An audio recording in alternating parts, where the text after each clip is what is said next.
नमस्कार, मैं हूं राघवेंद्र ओझा और आप देख रहे हैं जनता मांगे जवाब। बस्तर माफ कीजिएगा, बस्तर कभी लाल आतंक का गढ़ और अब नक्सलवाद के अंत की उल्टी गिनती। सरकार की डेडलाइन 31 मार्च तक नक्सलवाद खत्म करने का लक्ष्य और ठीक उसी से पहले सबसे बड़े सक्रिय चेहरों में शामिल पापाराव उर्फ मंगू का सरेंडर। AK-47 के साथ हथियार डालता ये बड़ा नाम, क्या ये संकेत है कि सरकार का मिशन अब जमीन पर साकार हो रहा है या फिर ये सिर्फ एक पड़ाव है जहां नक्सल संगठन नई रणनीति के साथ खुद को बचाने की कोशिश कर रहा है? सियासत भी तेज है, सरकार इसे अपनी सबसे बड़ी कामयाबी बता रही है तो विपक्ष कह रहा है कि ये उनकी पुरानी नीतियों का असर है। ऐसे में सवाल यह है कि क्या 31 मार्च की डेडलाइन सच में पूरी होने जा रही है? क्या सच में खत्म हो रहा है लाल आतंक या क्या बस्तर बनने जा रहा है पूरी तरह नक्सल मुक्त? इस पर चर्चा करेंगे, लेकिन उससे पहले रिपोर्ट देखिए।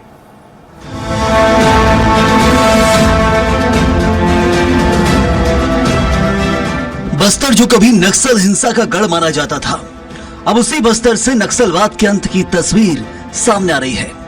सुकमा का रहने वाला 56 साल का कुख्यात नक्सली पापाराव, जिसके नाम पर कई बड़ी वारदातें दर्ज हैं, जिसके पास AK-47 जैसे घातक हथियार थे, जिसे बस्तर के जंगलों की पूरी जानकारी थी, अब वही पापाराव अपने साथियों के साथ सरेंडर कर रहा है।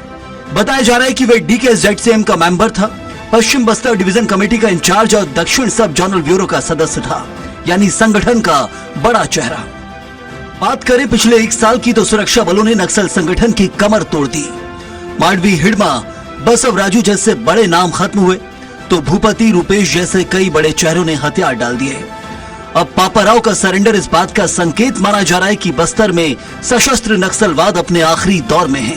हालांकि अभी भी मिशिर बेसरा और गणपति जैसे नाम बाकी बताए जा रहे हैं। किसी भी आतंक को खत्म करने के लिए नीति और नियत दोनों की आवश्यकता होती है और यही बात है कि मुख्यमंत्री विष्णुदेव साय भी ये दोहरा रहे हैं।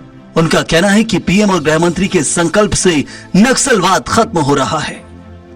जिसे सबको मालूम है कि माननीय प्रधानमंत्री जी और माननीय गृह मंत्री जी की दृढ़ इच्छा शक्ति और माननीय गृह मंत्री जी जो डेडलाइन तय किए हैं 31 मार्च का, वो बहुत नजदीक है और इसलिए पापाराव सरेंडर कर रहे हैं तो अच्छी बात है। वहीं कांग्रेस नेता सुशील आनंद शुक्ला दावा कर रहे हैं कि ये सब पिछली सरकार की नीतियों का परिणाम है। नक्सली नेता पापाराव सरेंडर करने वाले हैं, तो ये स्थितियां क्यों बनी है, इस पर विमर्श करना चाहिए।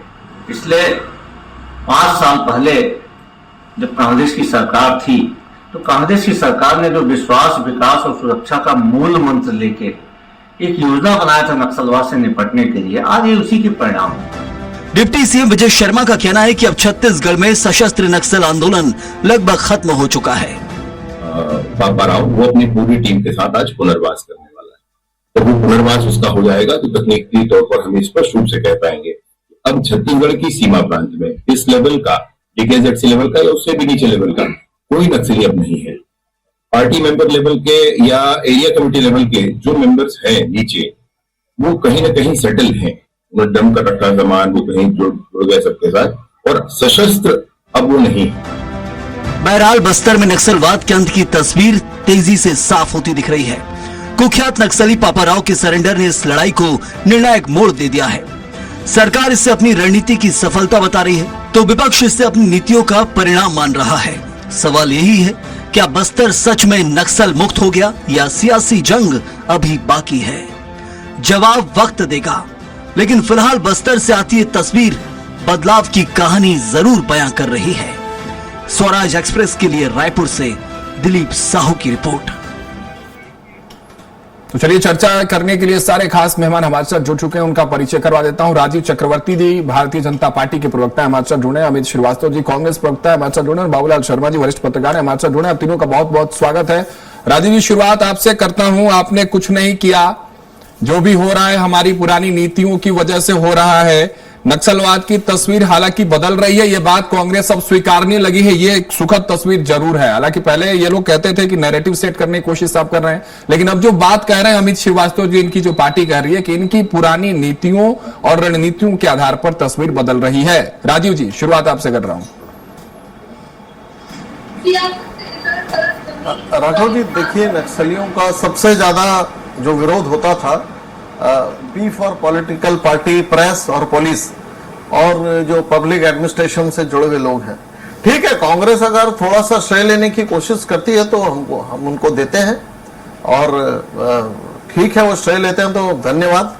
लेकिन ये इतिहास में दर्ज रहेगा कि केंद्रीय गृह मंत्री जी ने डेडलाइन रखा था 31 मार्च 2026 और उसके बाद जिस प्रकार से उनको घेरा गया, जो जैसे हम इलाज करते हैं कैंसर का, रेडिएशन भी देते हैं और सर्जरी भी करते हैं, फिर मेडिसिन भी देते हैं, तो उसी प्रकार से ये जो लाल आतंक का अंत करने के लिए सभी प्रकार से पुनर्वास नीति अपनाई गई। उसके बाद उनसे बातचीत की गई और जो बात नहीं मान रहे थे, क्योंकि नक्सली मुख्यतः एक ही बात कहता है ना कि बुलेट में हमको भरोसा है, बटन पर भरोसा नहीं है। तो हमने कहा भैया आइए, बटन दबाइए, लोकतंत्र के चौखट पर खड़े हो जाइए, जैसे कांग्रेस है, भाजपा है।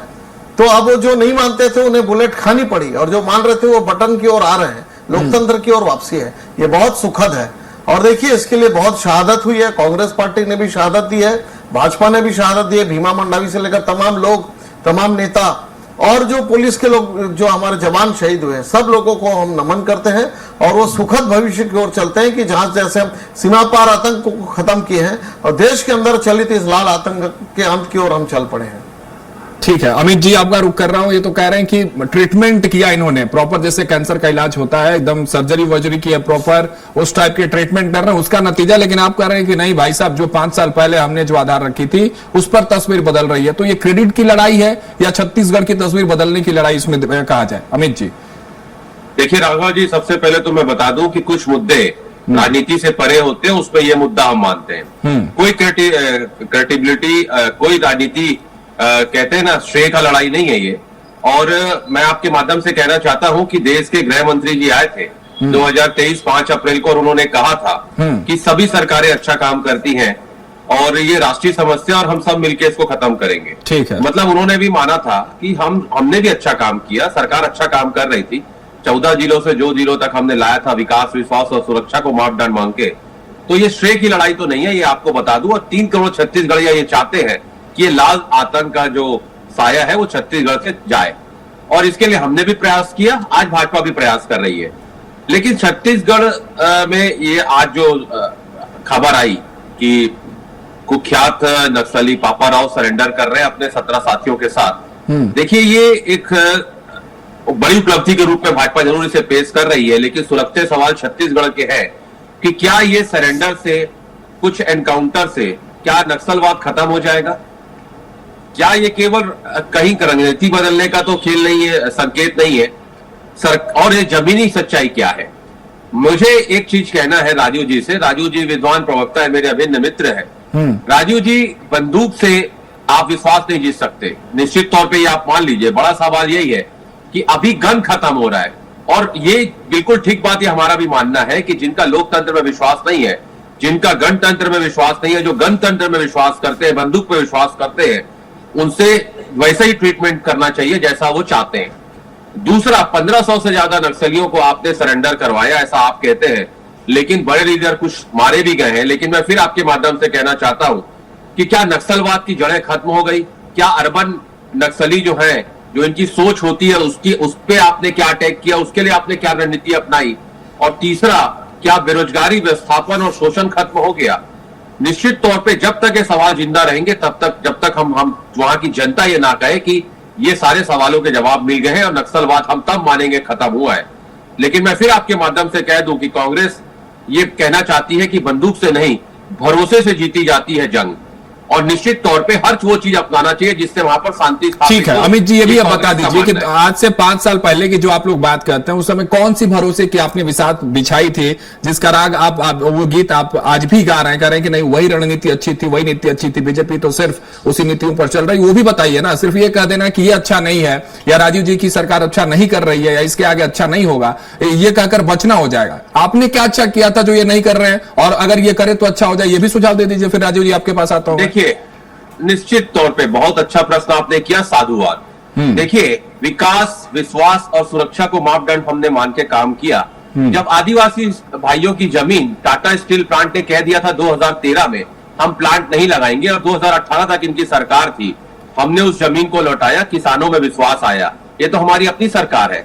हमने वहां पर स्कूल रीओपन किए, हमने वहां पर अंतिम पंक्ति में बैठे हुए व्यक्ति को अच्छी शिक्षा, अच्छा स्वास्थ्य परीक्षण उनका कराया, उनके बच्चों को अच्छी शिक्षा दी और निश्चित तौर पे रोड बनाई, मोबाइल के टावर अंतिम पंक्ति में बैठे हुए अंतिम व्यक्ति तक को सरकारी योजनाओं का लाभ उनको कैसे मिले उस पे हमने काम किया और बहुत हद तक हम सफल भी रहे। तीसरा, रिहेबिलिटेशन का काम जो हमारी सरकार ने किया, संवाद नीति भी बना के रखी।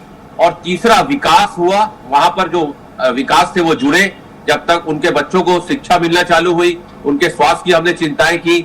बाजार जो होते हैं वहां राजीव जी, ठीक है, बाजार होते हैं वहां पर, ठीक है अमित जी। राजीव जी, चिंताएं आपकी जायज नहीं है क्या? जो आत्मसमर्पित नक्सली हो रहे हैं, जो राजीव जी जो आत्मसमर्पित नक्सली आ रहे हैं, उनके प्रति क्या आपकी इच्छाएं हैं, क्या विचार है, किस तरह की चिंताएं वो पूछ रहे हैं अमित जी? वो बेहतर तरीके से आप नहीं कर रहे हैं क्या? फिर बाबूलाल जी के पास में आता हूं। राजीव जी जल्दी से जवाब दीजिए। नहीं, बिल्कुल जो नीति बनी है पूरे राज्यों में, जो 7 राज्य जो नक्सल प्रभावित राज्य थे, चाहे वो महाराष्ट्र का क्षेत्र हो, मध्य प्रदेश का क्षेत्र हो, तेलंगाना हो, सब राज्यों ने मिलकर ये तय किया था कि नक्सल प्रभावितों को क्या मुआवजा दिया जाएगा या पुनर्वास नीति क्या होगी। उसी नीति के तहत काम, एक जैसी नीति है, बिल्कुल एक जैसी नीति है। और तभी कुछ नक्सली संगठन मध्य प्रदेश में समर्पण किए, कुछ वहां पर तेलंगाना में किए, छत्तीसगढ़ में ज्यादातर कर रहे हैं जो पास पड़ता है। तो बिल्कुल जो नीति थी बिल्कुल ठोस थी। केंद्र सरकार का यही श्रेय है कि केंद्र सरकार ने इस प्रकार से रोड मैप बनाया, जो ब्लूप्रिंट बनाया कि कहीं ये विरोधाभास ना हो। चारों तरफ से उनको, जैसे अमित जी चिंता कर रहे थे कि बंदूक से नहीं होता है, विश्वास से होता है, तो बिल्कुल विश्वास भी लिया गया है कि आप लड़ाई कर रहे हैं शोषण मुक्त समाज की और आपके हाथ में बंदूक है। तो शोषण मुक्त समाज तो राजनीतिक पार्टी करती है। जिस प्रकार से व्यवस्था बदलती है, जिस प्रकार से तंत्र बदला जाता है, आज वन अधिकार पट्टे दिए जा रहे हैं, वनोपज का मूल्य दिया जा रहा है, लगातार वहां तक विकास कार्य किए जा रहे हैं, और कोई शोषण करे, कोई किसी की जमीन पर कब्जा कर ले, ऐसी कोई नीति, कोई सरकार का पूरा नियंत्रण है कि जिस प्रकार से जनता के द्वारा जनता का शासन है। जहां तक अमित जी कह रहे थे कि नक्सलवाद खत्म हो गया, लेकिन अर्बन नक्सली तो बिल्कुल, देखिए सबसे पहले ये हमारी तकलीफ थी कि बंदूक छोड़े, और भी बंदूक छोड़ दिए। अब उस जो वाद को है, अब तो वाद के लिए सब स्वतंत्र है। कोई समाजवाद को मानता है, कोई कम्युनिस्ट को मानता है, कोई भारतीय जनता पार्टी के वाद को मानता है, कोई कांग्रेस को मानता है, कोई समाजवाद को मानता है।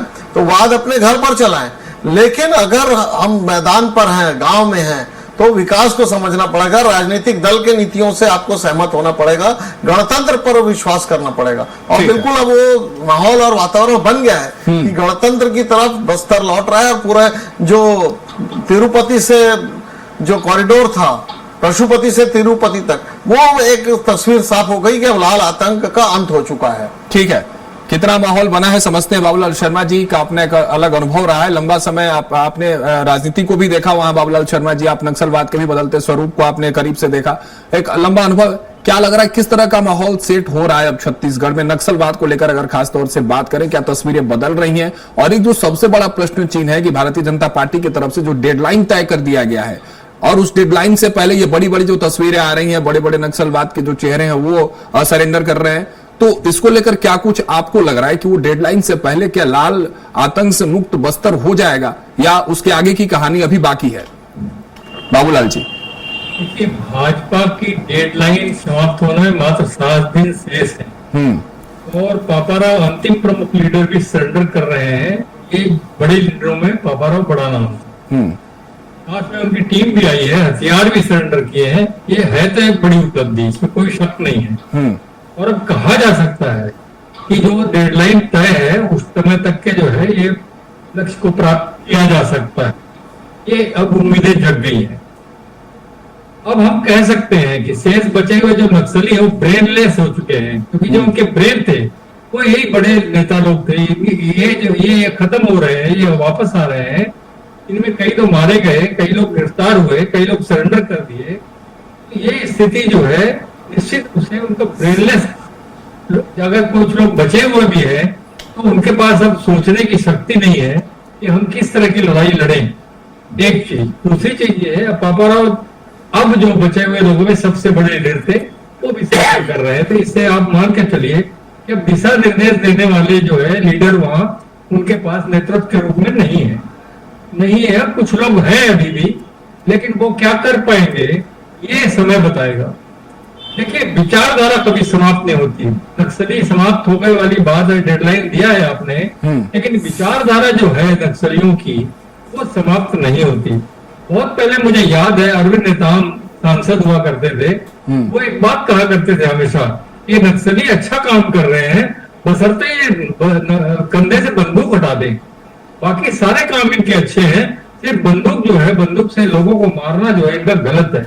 वो स्थिति आज पैदा हो रही है। अब वो समाज में आ रहे हैं तो निश्चित रूप से समाज में उनकी कोई विचारधारा खत्म हो जाएगी, ऐसा नहीं है। तो वो विचारधारा के अनुसार जो है जनता के बीच में अपना काम कर पाएंगे, नहीं कर पाएंगे, सरकार उनको अपना काम विचारधारा के अनुसार करने देगी बिना बंदूक के या नहीं करने देगी, ये भविष्य बताएगा। लेकिन जो है, मैं एक चीज जानता हूं कि श्रेय का मतलब कुछ नहीं है। दोनों सरकारों ने अपनी क्षमता के अनुसार काम किया, परिणाम सुखद आए। दोनों सरकार को बधाई मेरी तरफ से। थोड़ा ज्यादा वर्तमान सरकार को श्रेय जाएगा, क्योंकि ये स्वाभाविक प्रक्रिया है कि वर्तमान में जिसके कार्यकाल में ये बात समाप्त होती दिख रही है, निश्चित रूप से उसको श्रेय जाएगा। इसमें कोई श्रेय की लड़ाई नहीं है, सबकी समस्या थी। अगर ये समाप्त हो रही है और हमारा नक्सल मुक्त हो रहा है, बस्तर जो है नक्सल मुक्त हो रहा है, तो वहां की जो अच्छाइयां हैं, वहां की जो खूबसूरती है, वहां के जो पर्यटन स्थल है, वहां की जो चीजें हैं, वो अब जनता के सामने आएगी। देश दुनिया जो है उसको देखने आएगी, पर्यटन का विकास होगा और जो है पूरे देश में, पूरे विश्व में जो एक संकेत जाएगा कि छत्तीसगढ़ जो है वो किसी प्रकार से अब आतंक के साये में नहीं है। ये हमारे छत्तीसगढ़ के लिए अच्छा संकेत। ठीक है अमित जी, आपका रुख कर रहा हूं। हालांकि आपने जिक्र किया कि जब अमित शाह आए थे 2021 में छत्तीसगढ़ में, तो उन्होंने तारीफ की थी कि भूपेश बघेल अच्छा काम कर रहे हैं, सामंजस्य की भी बात हुई थी। लेकिन आप लोग स्वीकारिए ना, जो बात कह रहे हैं बाबूलाल शर्मा जी भी, कि क्रेडिट की लड़ाई इसमें बिल्कुल नहीं होनी चाहिए। स्वीकारिए कि वर्तमान में जो सरकार काम कर रही है वो लाल आतंक की तस्वीर खत्म हो रही है और बस्तर अब विकास की ओर बढ़ रहा है। जब अमित शाह आपकी तारीफ कर सकते हैं, तो वही अमित शाह जिन्होंने डेडलाइन तय किया है, उस पर आप लोग खुलकर उसका स्वागत क्यों नहीं कर रहे हैं? देखिए, एक नैरेटिव सेट करने का प्रयास किया जाता है। फिर से वही नैरेटिव, कौन सा narrative Amit ji? Which kind of narrative? Let me complete. या तो आप मैंने इसीलिए पूछ लिया शुरू में, आप नैरेटिव बताइए। जी जी, देखिए, मैंने तो पहले ही कहा कि 3 करोड़ छत्तीसगढ़िया और 140 करोड़ हिंदुस्तानी, उस पर राजीव चक्रवर्ती भी आते हैं, अमित श्रीवास्तव भी आते हैं। हम सब चाहते हैं कि छत्तीसगढ़ से लाल आतंक का साया हमेशा के लिए जाए। लेकिन मुझे लगता है कि पापा राव का सरेंडर एक पॉजिटिव कदम जरूर है, सकारात्मक जरूर है, लेकिन इसे अंतिम जीत बताना मुझे लगता है कि जल्दबाजी होगी। और जिस प्रकार से मैंने कहा ना कि कुछ सुलगते सवाल जरूर है जनता के, कि क्या वहां पर नक्सलवाद की जड़ें खत्म हुई है, जैसा अभी बाबूलाल भैया ने भी कहा, राजू जी ने भी माना कि अर्बन नक्सली जो होते हैं, हमें अब उन पे अटैक करना है। आज वो बंदूक जरूर छोड़ रहे हैं, लेकिन मैं फिर आपके माध्यम से कहना चाहता हूं कि क्या आज भी आदिवासी भाई खुद को वहां पर सुरक्षित और सम्मानित महसूस कर रहे हैं? और जब तक ये चीज वहां पर नहीं होगी, मुझे ऐसा लगता है तब तक नक्सलवाद पे खात्मा का जो दावा है वो अधूरा रहेगा। क्योंकि निश्चित तौर पे ये हमारा मानना है कि बंदूक जरूर शांत हो गई है, लेकिन आज भी असंतोष की आवाज अभी वहां पर बाकी है और उस पर हमें अब अटैक करना है, हम सबको मिलकर अटैक करना है। मैं आपके माध्यम से एक और चीज कहना चाहता हूं कि सरेंडर पर राजनीति नहीं, समाधान की नीति चाहिए। और मैं फिर आपके माध्यम से कहना चाहता हूं कि हम सब चाहते हैं, इतना खूबसूरत है हमारा बस्तर राघव जी, कि अगर एक बार ये समस्या वहां से हट जाए तो पूरे विश्व के लोग वहां से आएंगे। और मैं आपको फिर कह दूं, न ये तेरा मेरा का विषय नहीं है, ये हम वाला विषय है। जब हमने भी अपने नेताओं को खोया है, राजीव जी ने भी, हम सब छत्तीसगढ़ के लालों को हमने खोया है। उसमें स्वर्गीय हिवा मंडावी जी भी आते हैं, स्वर्गीय नंद कुमार पटेल जी, स्वर्गीय विद्या भैया भी आते हैं। तो ये इनकी जो आइडियोलॉजी थी उस पर हमने अभी अटैक किया है और अब इनकी आइडियोलॉजी पे हमें अटैक करना है। निश्चित तौर पे मैं फिर कहना चाहता हूं कि आप अभी कह रहे थे कि तारीफ कर दीजिए, निश्चित तौर पे मैं आपके माध्यम से कहना चाहता हूं कि लगातार जो 1 सालों से जो कार्रवाइयां हुई है, चाहे फिर जिससे नक्सलियों की कमर टूटी, मंडावी हिडमा हो, बसव राजू हो, भूपति हो, रुपेश हो, ऐसे नक्सलियों ने जो हथियार डाले और अब पापा राव का सरेंडर। लेकिन मैं फिर कह रहा हूं कि it's too early to say anything right now, we have to wait for something. ठीक है राजीव जी, जल्दबाजी की बात कर रहे हैं। 31 मार्च से पहले ये कह देना कि नक्सलवाद खत्म, ये जल्दबाजी। और एक सवाल ये भी है कि क्या सिर्फ आत्मसमर्पण से नक्सलवाद खत्म हो जाएगा या उसके आगे की कहानी बाकी है, जो मैं बाबूलाल शर्मा जी से भी समझ रहा था? जी, बहुत अच्छा प्रश्न आज इस बहस पर रखा अमित जी ने कि एक तो मुझे वो पंक्ति आती कि शुभस्त शीघ्रम शीघ्रम शीघ्रम, एक शुभ आरंभ हो चुका है किसी काम का। तो देखिए, अगर और once beginning is behalf of success, एक अच्छी शुरुआत एक सफलता की पूरी कहानी और इबारत कह देती है। तो सफलता, जो सबसे बड़ी समस्या थी कि नक्सली हथियार छोड़े, वो लैंडमाइन हटाए। तो जो अभी आप देखेंगे कि पिछले 1 वर्षों में कोई लैंडमाइन अटैक नहीं हुआ, छुटमुट संघर्ष चल रहा है। और नक्सलियों को नए जो कैडर्स हैं वो गांव पे नहीं मिल रहे, गांव के लोगों ने विद्रोह कर दिया। तो सबसे बड़ी है जो विचारधारा वो थोपते थे गांव के युवक युवतियों के ऊपर, वो अब उनको नए कैडर नहीं मिल रहे। ये बहुत बड़ी सफलता है, जो अमित जी की चिंता थी, जो बाबूलाल जी की चिंता थी, और जो सबकी चिंता है। तो नए कैडर नहीं मिल रहे, पुराने लोग कब तक सरवाइव कर पाएंगे? उनको जो रसद आती थी, जो जंगल के जो अबूझ रास्ते थे, वहां से उनको हथियार आते थे, बारूद असला गोरा आता था, जो राशन आता था, अब वो उस चक्रवर्ती जी, नक्सलवाद सिर्फ बंदूक नहीं है। चक्रवर्ती जी, नक्सलवाद सिर्फ बंदूक नहीं, एक विचारधारा भी है। बंदूक तो छोड़ रहे हैं नक्सली, लेकिन उस विचारधारा पर अटैक आप किस तरह से करेंगे, उस पर फुल स्टॉप कैसे लगाएंगे, ये बड़ा सवाल होगा। ये बड़ी चुनौती होगी आपके लिए भी। विचारधारा देखिए, अगर वो समसामयिक रहती है तब तो विचारधारा रहती है। जेएनयू हॉस्टल में अखिल भारतीय विद्यार्थी परिषद भी है, एनएसयूआई भी है, आक्सा भी है, और नक्सलियों के समर्थक भी है, जो वहां पर नारे लगाते हैं कि भारत तेरी हार होगी, इंशाल्लाह इंशाल्लाह। वो रहेंगे, वो हथियार नहीं है, उनके पास किताब है, लेकिन वो बहुत चतुर लोग हैं। जहां पे उनको अपॉर्चुनिटी मिलेगी वो तुरंत अपना चोला बदल देंगे, और ऐसे लोग लंबे समय तक चलते नहीं है। बिल्कुल, ये जो इस बहस की जो चिंता है कि अर्बन नक्सलवाद, सो कॉल्ड जो पढ़े लिखे, जो अपने आप को विद्वान कहते हैं, वो जो इस प्रकार से विद्रोह करना चाहते हैं, तो बिल्कुल वो वर्ग बहुत चतुर वर्ग है, तो वो अब आगे नहीं आएंगे, और वो जो वर्ग है वो वहीं पर समाप्त हो जाएगा, वो मृतप्राय अवस्था में है। ठीक है, अमित जी गारंटी दे रहे हैं, चक्रवर्ती जी गारंटी दे रहे हैं कि उस पर फुल स्टॉप लगेगा, उस विचारधारा पर भी। ठीक है राजीव जी, आपकी बात आ गई। अमित जी, एक छोटा सा जवाब, फिर बाबूलाल जी आपके पास आता हूं। फुल स्टॉप उस विचारधारा पर भी लगाने की तैयारी सरकार कर रही है। अमित जी जी, कहते हैं ना, well begun is half done. मैं शुभकामना देना चाहता हूं राजीव जी को कि हम चाहते हैं कि नक्सलवाद छत्तीसगढ़ से उसका खात्मा हो, लेकिन नक्सलवाद सिर्फ जंगल में बंदूक उठाने तक ही सीमित नहीं है राघव जी, ये समझना पड़ेगा। यह एक विचारधारा, असंतोष और सामाजिक आर्थिक असमानता से जुड़ा भी मुद्दा है, और हमें अटैक उस पर करना है। और मैं तो आपके माध्यम से कहना चाहता हूं, सरकार निश्चित तौर पे विपक्ष को भी साथ लेके काम करे, क्योंकि हम सब चाहते हैं, 140 करोड़ हिंदुस्तानी चाहते हैं कि ये लाल आतंक का साया यहां से समाप्त हो, और जिनका लोकतंत्र में विश्वास नहीं है, जिनका गणतंत्र में विश्वास नहीं है, जो गणतंत्र में विश्वास करते हैं, ठीक है, उनसे हर स्थिति से निपटने के लिए हम सरकार के साथ हैं। बाबूलाल शर्मा जी, क्या चुनौतियां हो सकती है? एक बड़ा सवाल यह भी है कि क्या आत्मसमर्पण से ही नक्सलवाद की तस्वीर समाप्त हो जाएगी, या और भी बड़ी चुनौतियां उस डेडलाइन के बाद भी सरकार के सामने आने वाली है? मैं बहुत पहले आपके ही चैनल में एक बार बैठा था, कि ऐसे ही नक्सल का विषय था, उसमें पूर्व आईजीपी बैठे थे। उन्होंने एक बात बताई थी अपनी चर्चा के दौरान में कि कुल 5 से 6 हजार कैडर जो है वहां नक्सलियों के हैं। अभी आपका जो फिगर आ रहा है, सरेंडर नक्सली 1500 और 5000 और समझ लीजिए आप गिरफ्तार हुए या मारे गए, तो अभी भी जो है काफी बड़ी संख्या में नक्सली अभी हैं जंगल में। उनका ब्रेनलेस हो गया वो अलग मुद्दा है, लेकिन उनके लिए कैसे क्या किया जाएगा? प्रश्न ये है कि क्या सारे हथियार अभी वापस आ गए, पुलिस के हाथ आ गए, सरकार के हाथ आ गए सारे हथियार जो नक्सलियों के पास थे, या अभी भी हैं? इनका धन कहाँ है? जिस धन के माध्यम से ये अपना मूवमेंट करते थे, वो धन कहाँ पे है? दूसरी चीज, शहरी नक्सली जो थे वो क्या समाप्त हो गए हैं? बहुत से प्रश्न अभी भी अनुत्तरित रहेंगे, और उनको समाप्त करने के लिए जो है बहुत बड़ा सर्वे लगेगा, बहुत बड़ी ताकत लगेगी। और ठीक है, कांग्रेस ने जिले कम किए थे, आपने पूरी तरह से बड़े नेताओं को समाप्त किया है, बाहर लाया है, सरेंडर कराया है, मारा है, गिरफ्तार किया है, ये आपकी सफलता है।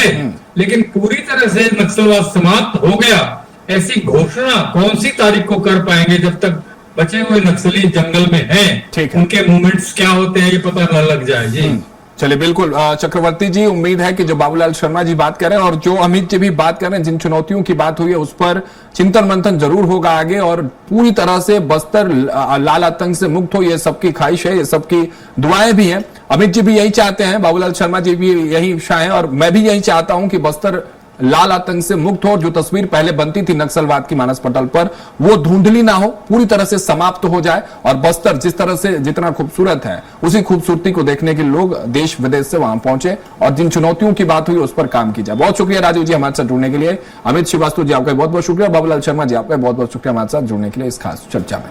तो बस्तर से आई ये तस्वीर सिर्फ एक सरेंडर की नहीं बल्कि एक बड़े बदलाव का संकेत भी हो सकती है, लेकिन सवाल अभी ये कायम है कि क्या सच में खत्म ये लाल आतंक हो रहा है? क्या 31 मार्च की डेडलाइन जमीन पर साकार होती दिख रही है? ये तो आने वाला वक्त ही तय करेगा, लेकिन इतना तय है कि बस्तर अब एक नए मोड़ पर खड़ा है। इसी के साथ आज की बहस में फिलहाल इतना ही। आप देखते रहिए स्वराज एक्सप्रेस।